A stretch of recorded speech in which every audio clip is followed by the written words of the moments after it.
La France, ce vieux pays du Conseil national de la résistance, peut en témoigner par son histoire. C'est la diversité qui a fait la force et la résistance de son peuple quand il s'est agi de repousser l'occupant.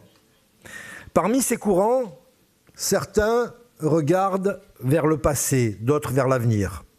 Je ne m'intéresse pas au premier et je déplore l'attention qu'on accorde aux tenants d'une monarchie qui, par définition, n'a rien à attendre du peuple, sinon son asservissement. Mais une idée progresse et celle-là m'intéresse. Celle d'un système fondé sur la souveraineté populaire, excluant toute concentration durable du pouvoir, quelle qu'en soit la forme.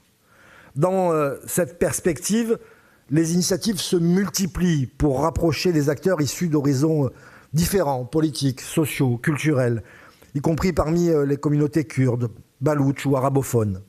Cette dynamique de rapprochement, je le crois, est déterminante.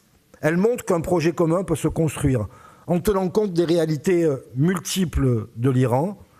Les dictateurs, vous le savez, nient les singularités pour asseoir leur pouvoir uniforme.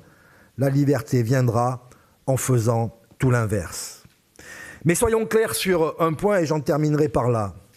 Il ne nous revient pas ici de choisir à la place du peuple iranien celles et ceux qui devront le représenter demain.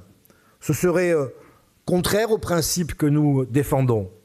La légitimité est entre les mains des Iraniens, ceux qui résistent là-bas ou ici.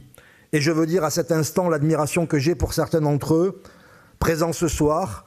Je pense à Behzad, à Ali et à bien d'autres qui, loin de leur terre, continuent de lui consacrer toute leur énergie, tout leur temps, tout leur souffle autour et avec Mariam Rajavi.